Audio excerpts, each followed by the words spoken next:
Egunon, guztioi, buenos días a todas y a todos. Bueno, egingo duguna, hasiko gara hitzaldia, pila bat aukila jarri ditugu pentsatzen, ze kopuru etortzen gehan konzentraziora eta horien arabera jarri dugu aukila. Bueno, aurkeztuko dut Jesus Ubies. Jesus Ubies gizon, oso borrokalaria izan da betidanik, Forjas Alavesa zen lana egintzun, bere garaian badakizute martxoan 3an kriston greba egin zutela eta hor buru belarri hontzan sartuta, eta hortiz kanpo soziologia ikasketak egin zitun, eta hortik aurrera zenbat artikuluk egin ditu gai sozialen buruz, eta batez ere azken denboraldi hontan pensio dunen gaietaz.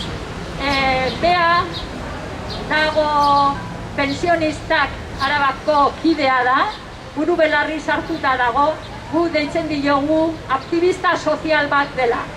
Orduan, hori importanteena. Decir que hoy en la charla quiero presentaros a Jesús Ubies. Él trabajó en Forjas Alavesas, fue una persona significativa en las luchas de Forjas Alavesas. En el 3 de marzo estuvo ahí en primera línea y luego hizo estudios de sociología, estudió sociología y a partir de ahí ha editado numerosos artículos en temas sociales y en la última temporada sobre el tema de pensiones. Decir que él, junto con otro compañero, han sacado un libro hace 2 años sobre pensiones.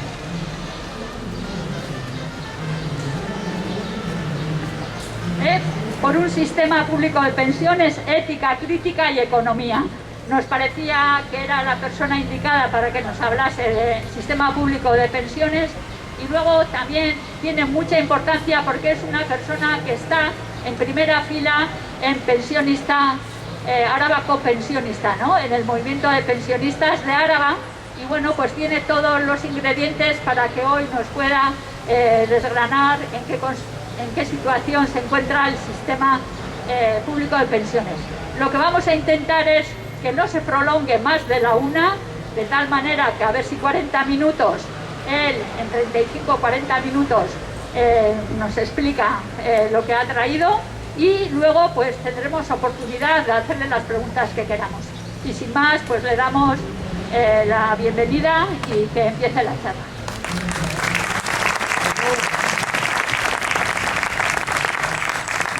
Egunon, eta eskerrik asko etortzeagatik eta konbidatzeagatik hitzaldi ematera. Muchas gracias por vuestra asistencia y por invitarnos a dar esta charla, que viene bien, y aquí en primera fila estamos todos. Unos estamos hacemos una cosa y otros hacen otra. Bien, vamos a ver si acertamos explicando cómo surgió el sistema público de pensiones, qué desarrollo tuvo y en qué situación nos encontramos y por dónde van a ir los tiros, que en realidad es lo mismo que decir qué vamos a hacer el movimiento pensionista, ¿no? Bien, no os voy a contar toda la historia de dónde viene el sistema público de pensiones, pero unas pinceladas conviene. Hubo unas luchas muy grandes a finales del siglo pasado, 1890, por ahí, en toda Europa. Los partidos socialistas defendían reivindicaciones obreras y sociales. Hoy parece que lo que defienden es recortes de los sociales, pero bueno, en aquellos tiempos, y ciñéndonos a Euskadi, recordemos las grandes movilizaciones que hubo en Vizcaya, sobre todo, recién estrenada la Revolución Industrial, 1890, Somorrostro, Ciervana, Muzki y la margen izquierda metalúrgica. Las grandes movilizaciones que hubo hizo que aquellos gobiernos de entonces, que eran los liberales y republicanos, se turnaban el gobierno, cada 2 años mandaba uno, porque entonces el pueblo no votaba, por si acaso alguno se cree que había elecciones. Pues bien, ya hubo unos reformadores que empezaron en el año 1900, pues haciendo el seguro, pues unos pequeños seguros y mutuas laborales sobre la incapacidad, el seguro obligatorio de la vejez y la incapacidad, el seguro de viudedad, 4 cosas que fueron haciendo. Luego vino el retiro obrero, que fue en 1919, que ya os acordaréis que en el 19 hicimos el centenario en las concentraciones, y así fue como empezó, como todas las cosas, por el empuje no solo de aquí, sino de la corriente que era socialista en toda Europa, y el triunfo de la Revolución Rusa, por supuesto, hizo que no tuvieran más remedio que recoger la reivindicación de un sistema de retiro. Todavía en un principio era muy precario, de tal manera que después de las 2 guerras mundiales todavía la gente mayor que se retiraba después de trabajar, entonces no era 65 años, se retiraba cuando ya estaban destartalados, pues vivían en la indigencia y en la miseria. La gente mayor vivía en la miseria. De ahí vino la necesidad de hacer el Instituto Nacional de Previsión, una serie de instituciones intermedias que al final no recogían lo suficiente para proteger a la población laboral, que era la mayor parte de la sociedad. Y hubo una serie de leyes, de bases, y la Ley General de la Seguridad Social en pleno franquismo, 1963, 1966, que es cuando entraron los de los tecnócratas del Opus y demás. Ahí es donde empezó a mejorar un poco, pero no fue hasta la transición, aquella transición que fue una transición, no fue una ruptura, sino una reforma, pero bueno, se avanzó. Aquellas luchas de las décadas de los 70 es el que dio un enorme empuje al sistema público de pensiones, triplicando la pensión media de jubilación en 12 años. Ya para el 87, del 75, previo a aquellos conflictos, previo a la democracia que tenemos y a la Constitución del 78, comparando el 75 con el 87, las pensiones se triplicaron. No solo porque también subió el IPC, pero aún así mejoraron una barbaridad. Los salarios también. Pero no solo mejoró eso, sino que el gasto social se duplicó. De ser un 21 en el 75 pasó a ser un 42. La sanidad subió en términos de PIB, no estoy hablando en términos de dinero, sino de PIB, subió un 60%, educación lo mismo. En cambio la población del 75 al 87 solo subió un 8%, no penséis que se duplicó porque se duplicó la población. A partir del 85 ya empieza la patronal y los poderes fácticos a intentar dinamitar este sistema, el que tenemos, el sistema público de pensiones, que se convirtió ya en esa democracia a partir del 80 en una gran institución que amparaba a los parados, a la maternidad, en fin, 30.000 situaciones de viudedad, aun con todas sus imperfecciones, ha sido y es la institución más grande y democrática que tenemos, y la que más trabaja por la igualdad. Y hay que seguir en ese camino. Y por ahí vienen las reivindicaciones para seguir mejorando eso. Mientras que el PSOE, una vez más, por encargo de la banca, se dedica a recortar. En el 85 lo hizo Felipe González. Y en el 2011 lo hizo Zapatero. Y ahora, por culpa del 2011, estamos aquí 3 años y pico. Porque poniendo en marcha aquellas reformas, pues las pensiones empiezan a descender, como ya estábamos por 4º año con el 0,25 y demás. Bien.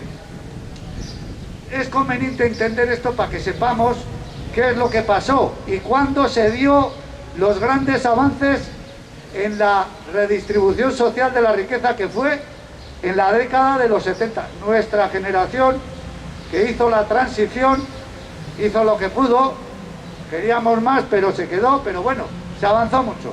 Aquella convulsa época, pues trajo mucho sufrimiento, pero también supuso un avance en Euskadi, en el Estado y en todos los lados. Y no solo en las fábricas, sino en la sociedad y en la asistencia sanitaria, etcétera, etcétera. Es más, en un principio la Seguridad Social se hacía cargo también de la asistencia sanitaria a través de las cotizaciones.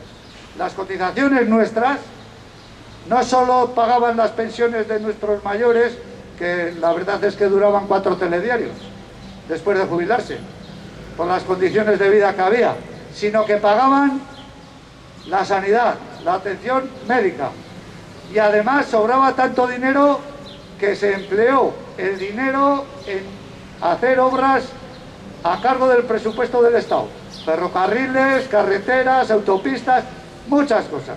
Es decir, está calculado, más o menos, los economistas tienen calculado, que la deuda histórica de las cotizaciones nuestras y de nuestros padres y de los jóvenes asciende a más de 500.000 millones de euros.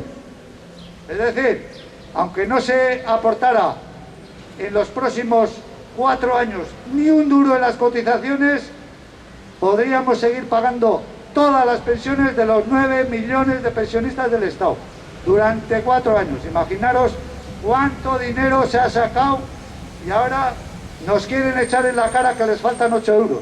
Bien, esto para que hagáis una fotografía de este tema. Estamos ahora con el Pacto de Toledo, que empezaron en el 2018, en cuanto salimos nosotros a la calle a decirle a Fátima Báñez que del 0,25 ni hablar, se empezó a juntar el Pacto de Toledo a ver cómo vendía las reformas esas del 2011, que no son reformas, son recortes. Y han empezado a hacer las famosas recomendaciones. Y por mucho que se redacten las recomendaciones, pues no sirve para nada. Han estado durante el principio del movimiento bombardeando, diciendo que las pensiones eran deficitarias. Al final se han callado porque el ministro mismo ha tenido que decir que no son deficitarias. Se estaban pagando cantidad de dinero a cosas que le corresponden a los presupuestos generales del Estado. Y ahora mismo no es deficitaria. Y cuando hablan de los ratios trabajadores, cotizantes y pensionistas, pasa lo mismo, que dicen que solo es 2, que no, desde el año 85 sigue siendo 2, 2,1, 2,2, 2, ahora mismo es 2,2 casi. Es decir, eso sigue igual. Y por lo tanto, cuando dicen que los trabajadores soportan, por ejemplo en Euskadi, para poner números más redondos, que 1 millón de trabajadores que hay aproximadamente en Euskadi cotizando, están soportando sobre sus hombros a 500.000 de pensionistas, están mintiendo, porque esa no es la verdad. La verdad es esta: el 1 millón de trabajadores, que son nuestros hijos y nuestros nietos, están manteniendo a 500.000 pensionistas y a 2.200.000 personas de toda la sociedad vasca. Son los trabajadores y las empresas las que mantienen a la sociedad, pero no solo eso, mantienen todo el sistema sanitario, mantienen todo el sistema educativo, mantienen el gobierno vasco con todos los funcionarios dentro, que no quedas tú cuántas oficinas le hace falta, mantienen todos los ayuntamientos de Euskadi y mantienen todas las diputaciones, que son 3. Es decir, los trabajadores no nos mantienen a nosotros, mantienen a todos.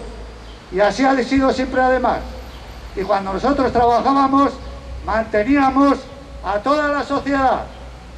Y aun cobrando mal, hacíamos el trabajo bien, porque sabíamos la importancia que tiene el trabajo para el resto. Y así sigue siendo, que quitando 4 maulas y 4 sinvergüenzas, El resto de la población trabajadora trabaja con responsabilidad, aun cobrando mal. Bien, esto... Es decir, vamos, ya os he hecho una pequeña fotografía. Lo que pretende es el señor Escrivá, pues no es tan evidente, porque si no, ya nos hubiera convencido y ya hubiera firmado las reformas, pero lleva 3 años y pico y son incapaces de encontrar un día apropiado para cometer la infamia, porque lo que pretenden es una infamia. Una institución como esta, un sistema público de pensiones como este, que unos políticos que se presentan a las elecciones sin decir lo que van a hacer y dicen que van a defender el sistema y luego vienen con esto, es muy grave. No creo yo que sea normal que el ministro de Sanidad esté vendiendo todo el día los seguros médicos privados. ¿O es que eso es lo normal? O tampoco es normal que el ministro de Educación esté vendiendo que se privada. No, pues claro que no. De hecho no lo hacen, pero hombre, cuando tocamos con las pensiones, la banca mete el morro y ya estamos con la misma. Pues el señor Escrivá no es capaz de demostrar que hay que privatizar porque si no, y de que hay que recortar porque si no hubieran convencido a todos. Sencillamente son conscientes de que su postura es una impostura.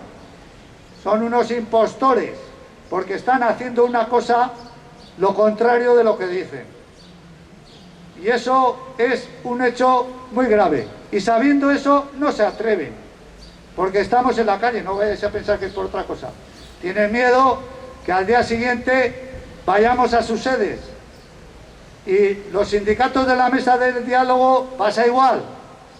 Comisiones Obreras y UGT son conscientes de que lo que se está proponiendo es una vergüenza y no se atreven a firmar, como han hecho otras veces, porque saben que los trabajadores van a ir a sus sedes y eso no quiere nadie verlo, porque eso es muy feo, muy feo que la gente vaya a sus sedes. Ahí está el secreto. Pues bien, después de ver esto, para no aburrir, ahora vamos a ver dónde están las excusas y los problemas. Tenemos un problema en los próximos 20 años con el baby boom.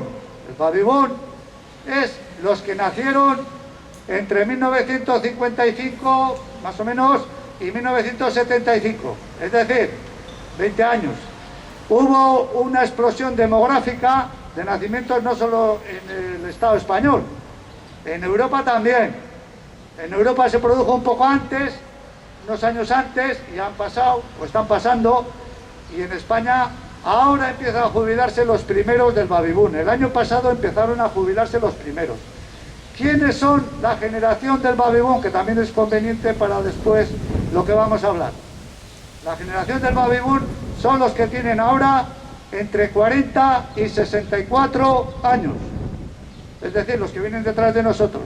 El que tiene 64, bueno, y 65 también, ya se jubiló el año pasado y cada año irán jubilándose así durante 20 años, y como fue una generación más numerosa que las nuestras, eso va a hacer que en 20 años, 25, el número de pensionistas suba un 25 o un 28% más. Es decir, en vez de haber 8.800.000 pensionistas que estamos ahora, pensiones son más, hay más pensiones que pensionistas, porque algunos cobran 2, los del SOBI, que son pequeñas cantidades y demás, pero estamos, no llegamos a 9 millones.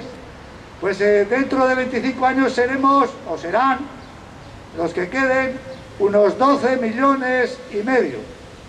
Y ahí surge la pregunta, ¿qué va a pasar? ¿Dónde va a salir el dinero? Eso supone que la participación del Producto Interior Bruto en pensiones tiene que subir. Ahora mismo se está empleando el 10,7, 10,8, no llega al 11. Esto quiere decir que en 25 años, poco a poco, tendrá que ir subiendo hasta un 14. Claro, la banca, los empresarios no quieren soltar, como tuvieron que soltar en el 70 y en la década de los 70, que lo soltaron, ¿eh? ¿Por qué no quieren soltar? Porque quieren privatizar las pensiones. ¿El 14% es mucho? Pues no.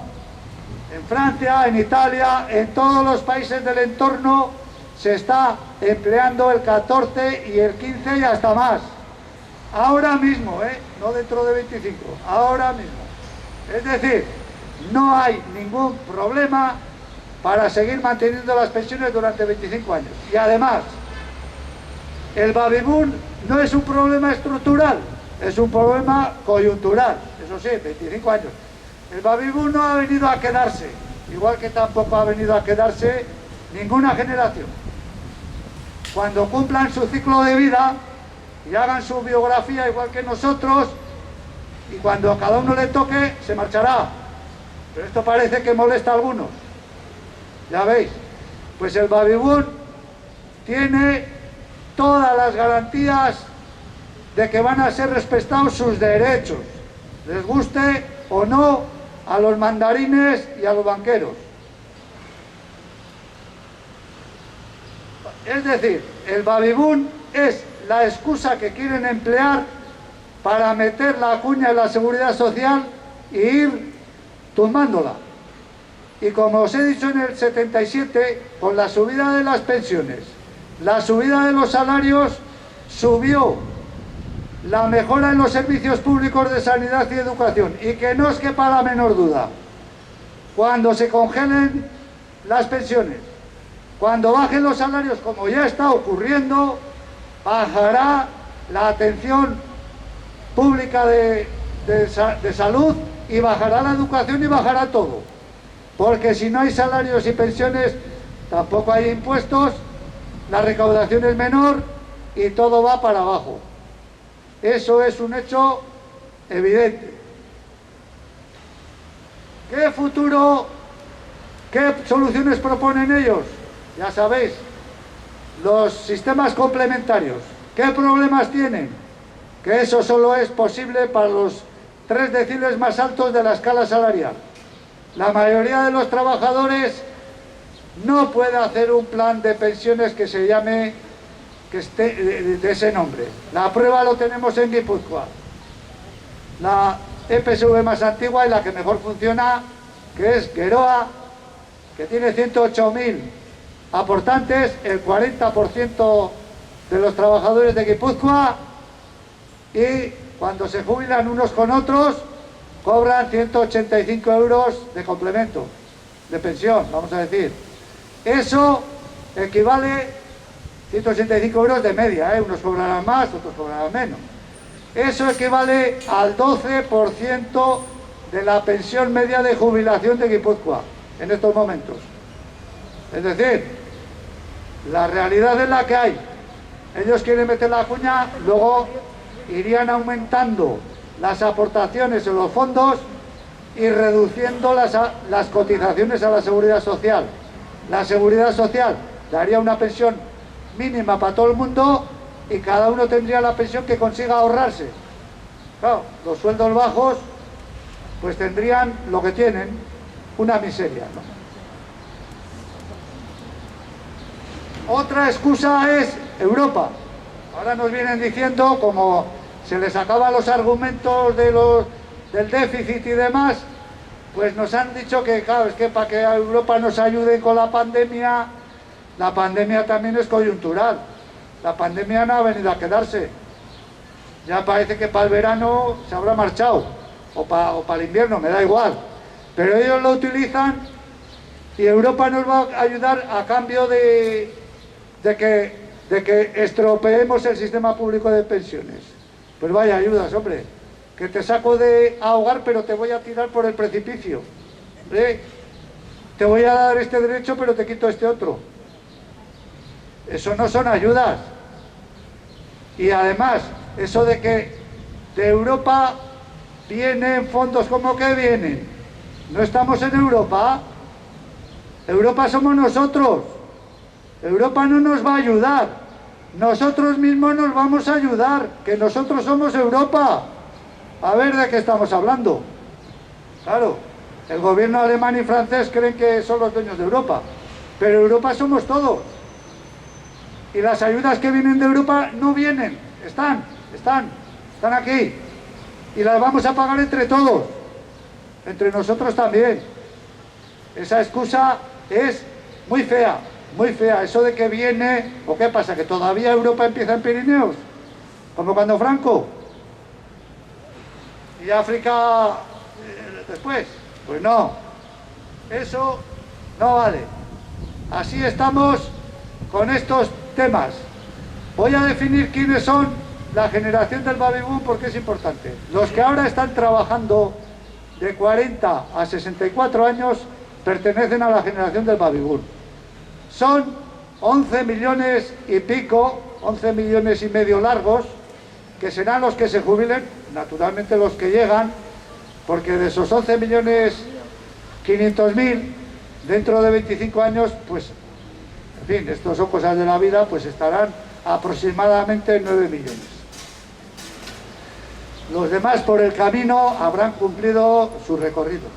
Además de estos, hay otro 1.300.000 que pertenecen a la generación del baby boom, que tienen entre 40 y 65, que ya son pensionistas.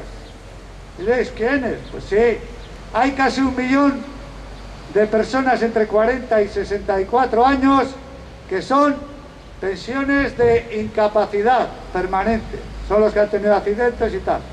Y luego hay otros 300.000 casi de jubilados anticipadamente, que están jubilados anticipadamente por oficios con derecho a reducción de la edad de jubilación, es decir, bomberos, pilotos, policías, etcétera, toreros, etcétera, etcétera. Esos son los que se jubilan, casi todos, son datos de la Seguridad Social, casi con la pensión máxima y con 50 y tantos años.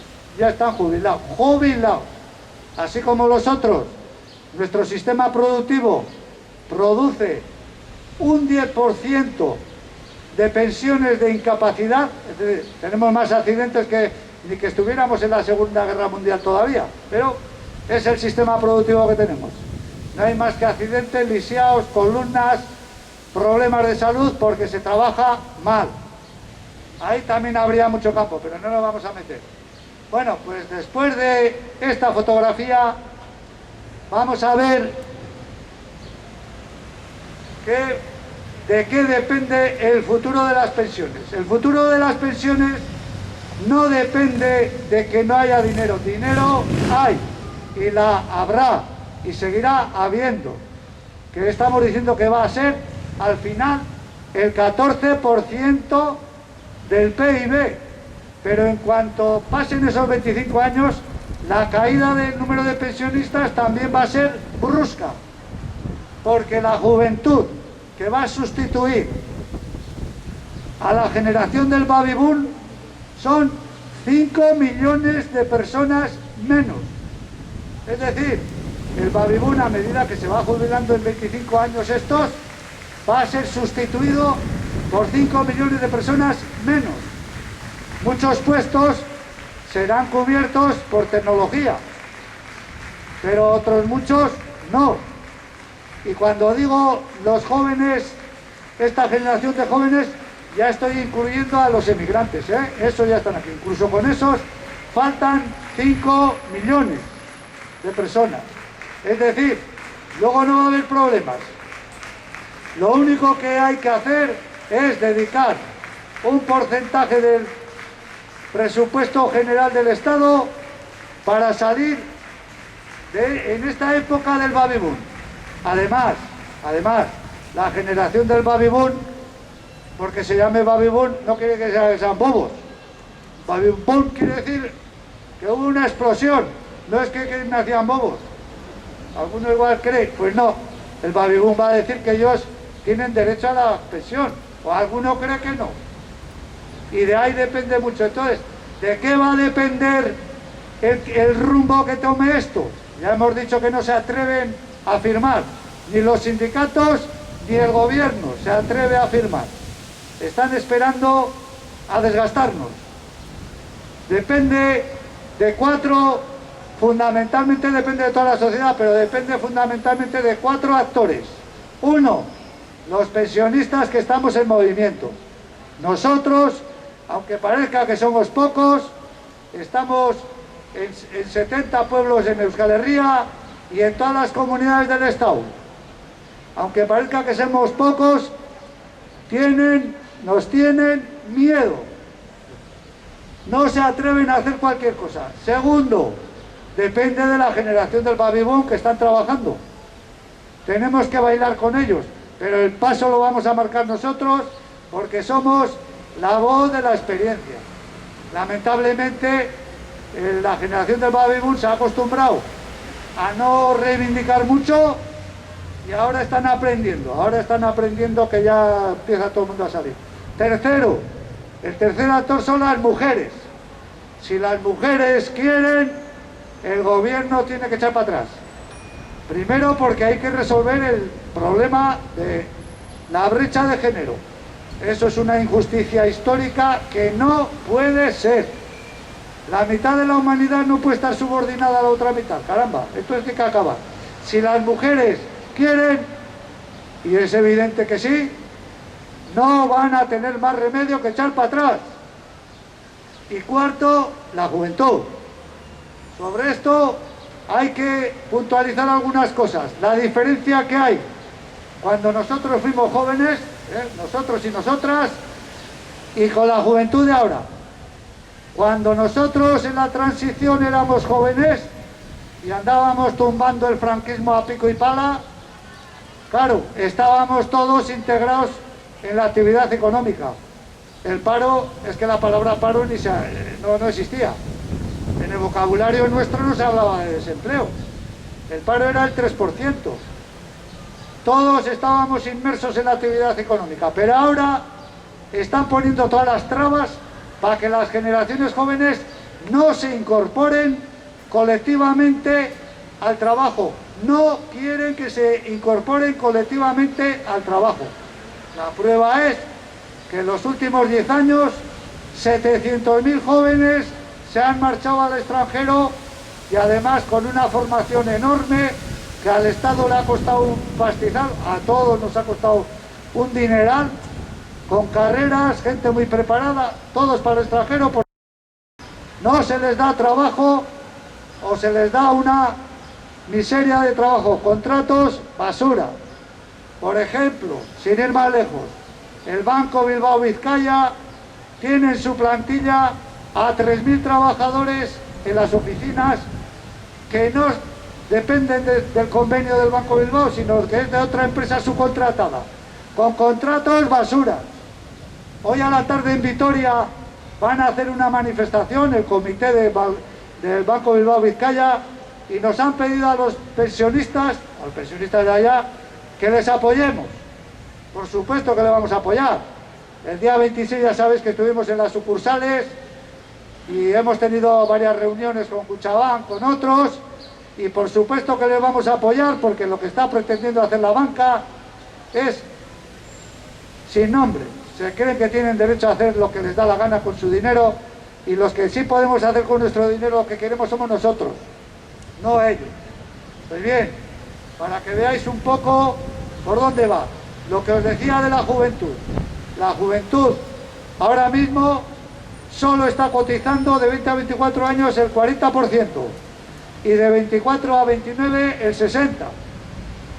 Y claro, una juventud que no se ha incorporado colectivamente al proceso económico, no pensemos en la fábrica ni en el torno. Toda actividad económica en producción de bienes y servicios es actividad. Me da igual que sea una hostelería que servicios sociales. No se ha incorporado colectivamente y eso le viene muy bien a la gran patronal, a las multinacionales y a la banca. Porque si estuvieran integrados en el mundo laboral como estuvimos nosotros, vamos, la reforma laboral y las mierdangas que firman comisiones sujetas tenían los días contados, no, las horas contadas. Por favor, lo que pasa es que la juventud está, unos aquí, otros allá, y no tienen nada. Están desorientados, sin ritmo, sin unión, y eso es lo que estamos trabajando. Por eso os digo que estos actores son fundamentales. ¿Qué está haciendo el movimiento pensionista de Euskal Herria? Primero, hemos conseguido juntarnos con todas las plataformas de los pueblos del Estado que eran incapaces de hacer una unidad de acción, y poco a poco hemos llegado, respetando todas las diferencias, a un día de movilización que va a ser el 29, pero luego seguirán más. Segundo, hemos estado con todas las centrales sindicales, con el movimiento pensionista y con las organizaciones juveniles y estudiantiles. Costará un poco, pero poco a poco conseguiremos explicarles qué es lo que tienen que hacer. Luego tendrán que hacerlo ellos, por supuesto, porque nosotros no podemos mandar a todos, pero nosotros tenemos que marcar la pauta porque nos ha tocado, porque somos la generación que tiene la experiencia. Los otros no han seguido el hilo. La propaganda fascista, no sé qué llamarle, la propaganda esta basura, ha conseguido descerebrar muchas cosas. Ha conseguido sembrar dudas por todos los lados. Pero tenemos que aguantar un poco. Cierto que nos quieren ganar, y ahí nos tenemos que anticipar y estamos dándole vueltas, y todos tenemos que darle vueltas. Nos quieren ganar por inadmisión. El señor Escrivá dice, ya se quedarán sin agua, ya tendrán que salir de la fortaleza y tendrán que irse a casa. Y está esperando a que las plazas caigan para firmar las reformas. Pero de momento, en 3 años, no han sido capaces de encontrar un día para firmarlo. Pero nosotros no podemos estar así toda la vida. Tenemos que buscar atajos. Y en eso estamos. No os penséis que en eso estamos. Estamos tratando de llevar las cosas bien. El movimiento pensionista de Euskal Herria ha demostrado que sabe gestionar con el resto del Estado, que también ha llevado mucho tiempo, porque parece fácil, pero ya sabéis lo que pasa, todo el mundo tira para aquí y para allá. Y por fin hemos conseguido, y el día 29 se le va a dar el primer toque de atención al gobierno. Va a ser el primer toque, pero luego continuarán. Y yo creo que con lo que he expuesto está bien claro que el sistema público de pensiones tiene futuro, de todas, pero de su solidez dependerá la postura nuestra y del baby boom, y también de las mujeres. Bueno, es que ricasco.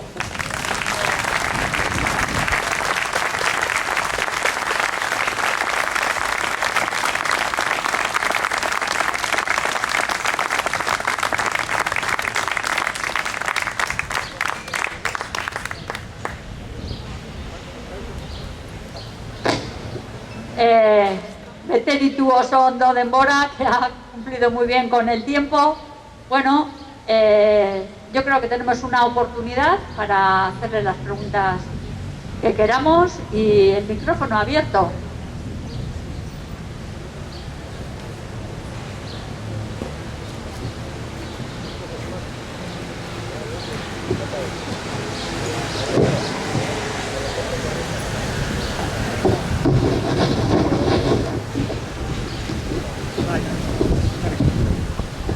Primero un matiz,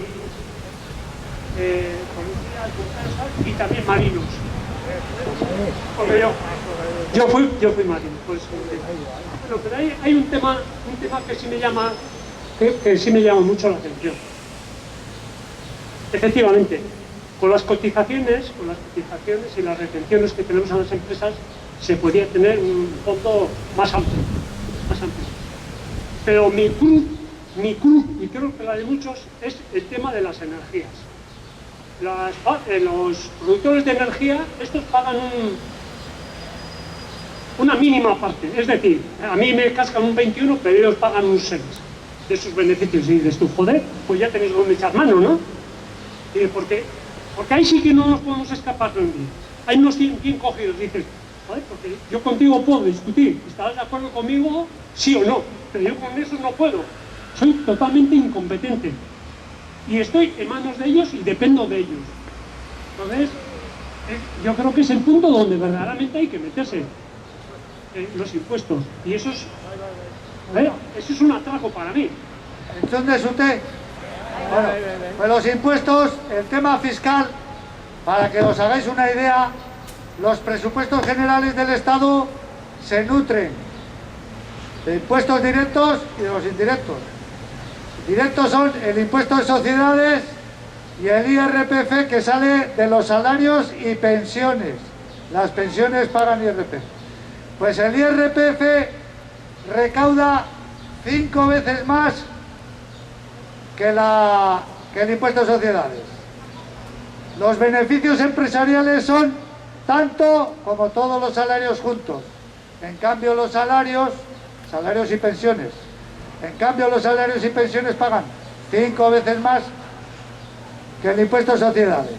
El el IVA, como ha dicho el compañero, el 85% del IVA sale de las rentas salariales y de las pensiones, sale del consumo, porque las empresas no pagan IVA. Las empresas lo que hacen es, el IVA que pagan ellos lo descuentan del IVA que recaudan. IVA recaudado, IVA soportado. Y entonces no pagan IVA. Es decir, sabemos, eso no lo digo yo, lo dicen los economistas y lo dice el Instituto Nacional de Estadísticas. El 85-90% del presupuesto general del Estado sale de nuestros bolsillos. Es decir, de los trabajadores y de las pensiones. Por eso, si las pensiones y los sueldos bajan, la recaudación baja, obviamente. Si la recaudación baja, o bien aumenta la deuda para mantener las instituciones, o se reduce el servicio de las instituciones. Esto que ha dicho el compañero es cierto. Así como nosotros pagamos religiosamente el IVA, los otros no pagan casi nada. Así es.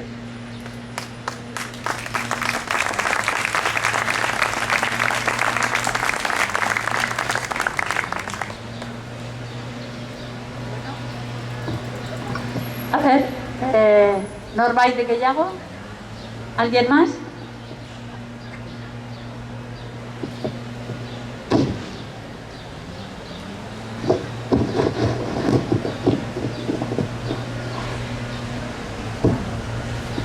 Bueno, primero darte las gracias porque has hecho una exposición espléndida, una cronología exhaustiva pero clarificadora que hacía falta, yo creo, aunque algunos ha sido un recuerdo. Y efectivamente, nuestra generación ha sido la peleona de los años 70. Y algunos, yo quiero también incidir en esto, hemos salido con unos seres de extinción a la totalidad en las empresas, unos seres en los que en teoría vamos a mantenernos con una situación asimilada al alta hasta la edad de jubilación, pero que gracias a esa reforma laboral infame nos quedamos sin subsidio que se recuperó el año pasado. Y te estoy hablando de un ERE de 2011. Con lo cual muchos de esos de ese 1.300.000 estamos jubilados a la fuerza con un coeficiente reductor infame. Y hay otros que tienen ahora mismo 80 años, que se fueron antes, que son los que llevan peleando casi 40 años porque les quitaron ese coeficiente reductor con una larga vida laboral, que sigue siendo infame y que tenemos que tener muy presente todos, que esos seres de extinción a la totalidad, esas jubilaciones no voluntarias, no sé de qué manera se va a recuperar, pero la unión hace la fuerza, la movilización es importante y que consigamos cohesionar todo el Estado, pienso que es el destino. Nada más, eskerrik asko.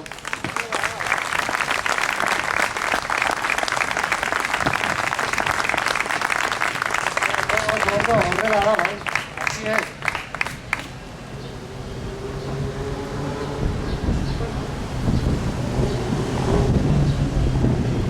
Bueno, es una oportunidad. Mira, Jesús. Si no te importa, Jesús, vienes aquí. Oh.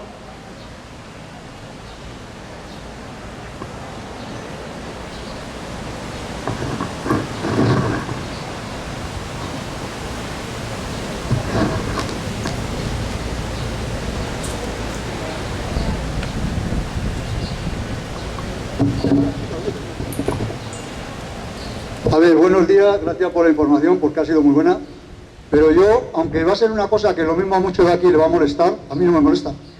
Yo quería preguntarte dos o tres cositas. ¿Eres tú partidario de que en el movimiento de pensionistas se metan los sindicatos? Quería que lo supiera.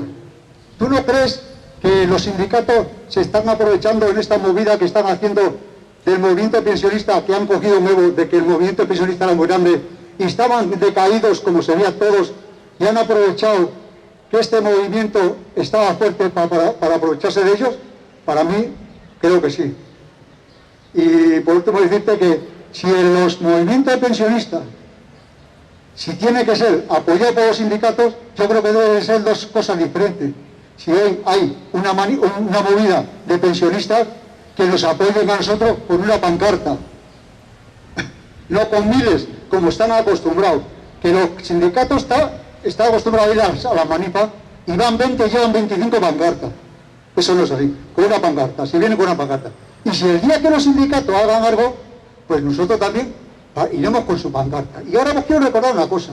Los sindicatos llevan desde 1998 que han tenido tiempo para que la pensión mínima de los pensionistas esté encima de la mesa y hecha ya. Porque se aprobó en 1988, en febrero, se aprobó en el Parlamento Español la pensión mínima igual al salario mínimo. Y estos sindicatos no se han movido ninguno. ¿Por qué? Y ahora lo que han hecho es que han visto que hay un boom, como dice el compañero, con el tema del boom. Hay un boom de gente que estamos en la calle para aprovecharse de nosotros. Por eso digo, pensionistas. Unidos los pensionistas de toda España, de todo el mundo, sin mirar dónde, pero los pensionistas. Y que no se aproveche de nosotros, que nosotros somos 9 millones, somos capaces y queremos hacer lo que nos dé la gana. ¡Ahorrela, pensionista! Sí, es así.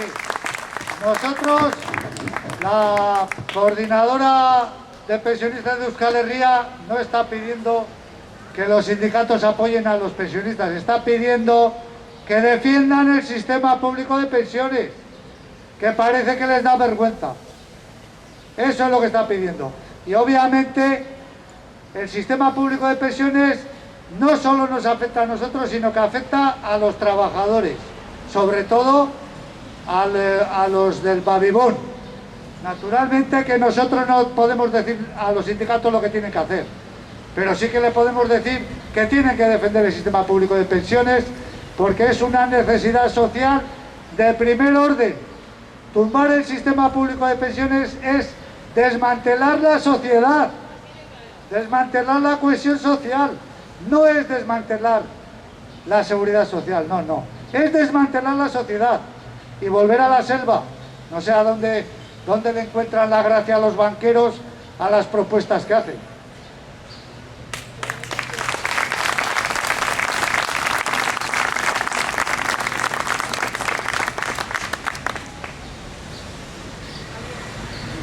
¿Alguien más?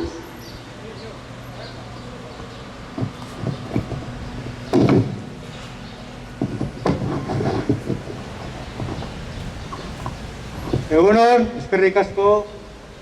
Sabiendo que el empleo incide mucho en las pensiones, ¿a qué crees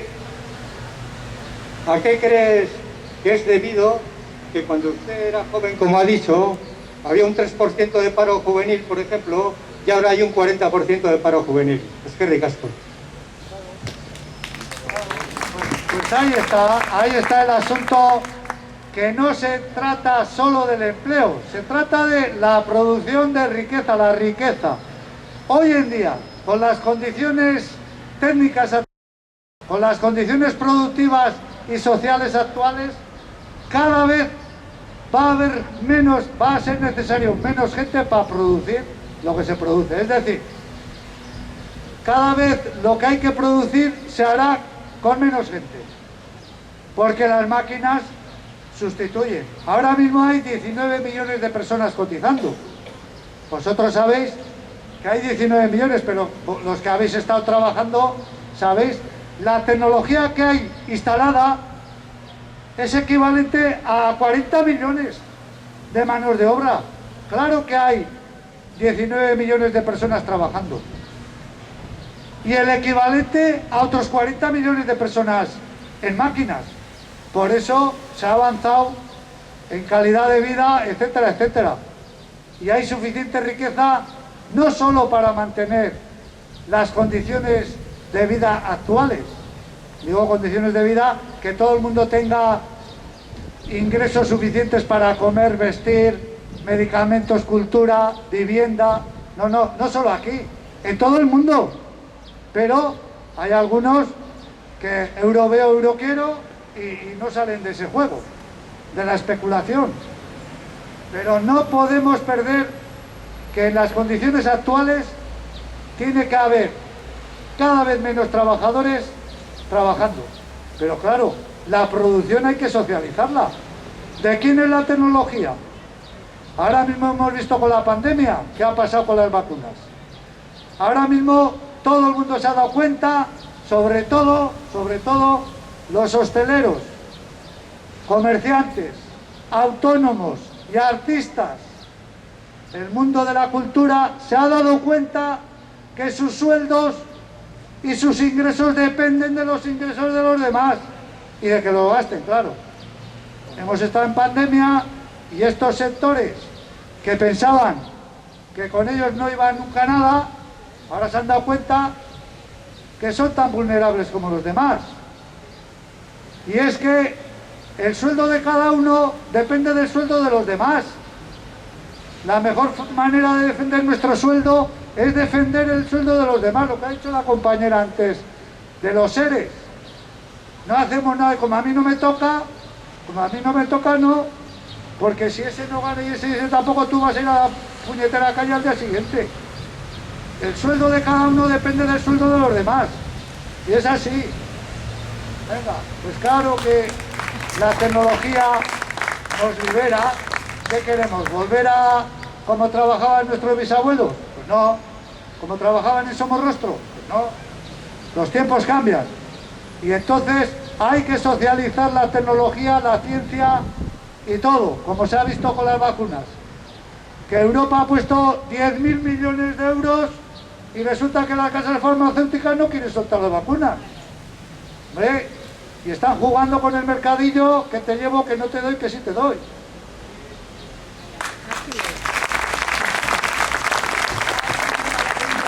Bueno, azkeneko galdera. La última pregunta porque ya terminamos para la 1.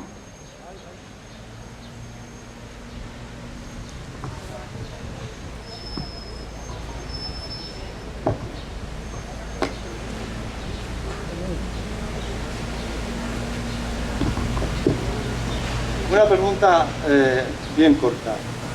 La tecnología verdaderamente evita el que haya menos mano de obra. Pero ¿y por qué la tecnología tiene que ser favorable a las empresas? Pues lo que hay que hacer es, si hay menos mano de obra, que se trabaje menos horas los trabajadores, pero que sean todos los trabajadores los que Lo que ha dicho el compañero, así de claro. Vamos a ver, el acervo cultural y científico, ¿quién lo ha hecho? ¿Todos? Los ingenieros que salen de las escuelas, ¿quién las ha pagado? Todo el mundo. No pensará alguno que con la matrícula se pagan los edificios y los profesores. No. La universidad se sufraga con los impuestos que pagamos nosotros en un 90%. Si alguno se piensa que se está pagando su carrera, está muy equivocado. El alumno, nuestros hijos, pagan una pequeña parte, el resto lo pagamos entre todos. Y la cultura y los medios de comunicación y el tendido eléctrico, internet, etcétera, etcétera, está hecho con el dinero de todos. Lo que ha hecho el compañero, claro que todo eso tiene que ser de todos. Por eso hay que socializar la ciencia, la técnica, la tecnología, y como yo aquí soy el dueño de esto, pues no, el dueño somos todos. Y mucho más cuando llevamos ya 40 décadas ya que las empresas reciben subvenciones de todos los lados. Es así, cuando vemos una empresa grande, todas las inversiones están hechas con ayuda de Europa, con ayuda de Madrid, con ayuda de las diputaciones. No hay más que ver los libros, que saquen los libros y veréis que las empresas grandes no han puesto ni la 10ª parte del capital que tienen. Eso no ocurre con las pequeñas. Las pequeñas hay que reconocer que los empresarios pequeños, que son los que pagan impuestos y los que sostienen el empleo, porque el 80% del empleo sale de las empresas pequeñas, que son los verdaderos empresarios. Pero las empresas grandes escurren el bulto, y las multinacionales no digamos, y la banca, eso lo que hacen es pasar las deudas. Pasar las deudas. Luego dice, oye, mira, que vengo con una factura, joder, 20.000 millones. Sí, que se nos han perdido y no te dicen dónde. Que se lo han metido por aquí, que se me ha caído la cartera. No, es así, efectivamente.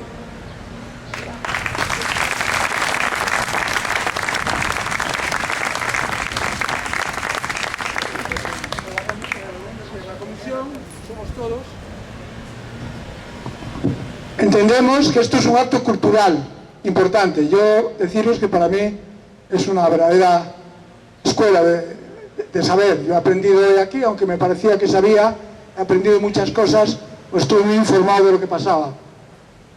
Gracias a este hombre que, aparte de esto, está luchando y enfocándonos desde la dignidad de lo que hay que hacer. Pero yo, para mí, creo que hablo en nombre de la comisión, este es uno de los eventos más importantes que la ciudad de San Sebastián tiene hoy. No digo el único, el más importante o un importante.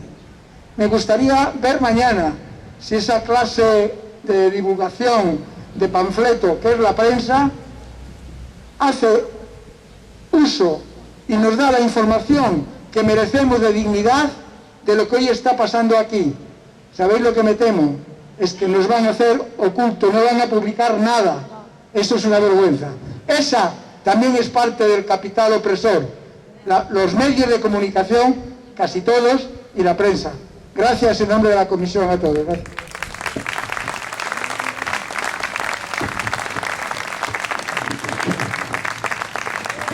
Ja bukatuko dugu, así que lehendabizi eskerrak eman Jesusi eta guztioi ere etortzeagatik.